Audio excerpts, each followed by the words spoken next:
Praise the lord. ఈ దిన దేవుని వాగ్దానము.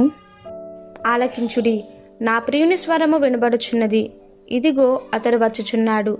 పరమగీతము 2వ అధ్యాయము 8వ వచనము.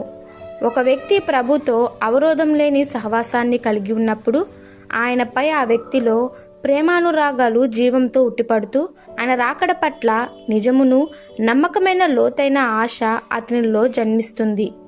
నా ప్రియుని స్వరము వినబడుచున్నది, ఇదిగో అతడు వచ్చుచున్నాడు అని షూలమతి తన ప్రియుని గురించి పలికిన మధురమైన పలుకులు నీ హృదయాన్ని కదిలించడం లేదు? ఆయన నీకు నిజంగా అత్యంత ప్రేమమయుడిగా ఉన్నాడా? ఆయన స్వరము నీకు నిజంగా అత్యంత మధురమైన స్వరంగా ఉందా? ఆయన కోసం నీవు అనుదినము ఎదురు చూస్తూ ఆయన రాక కోసము నీవు తృష్ణ కలిగి ఉన్నావా? మనం ప్రేమించే స్వరాన్ని మనం చాలా వేగంగా విని అతి త్వరగా దాన్ని గుర్తిస్తాము. మనము ప్రేమించే వ్యక్తి మాటలు మనకు వినిపించినంత దూరంగా ఆయన ఉండగానే అతి మెల్లగా మనకు వినిపిస్తాయి.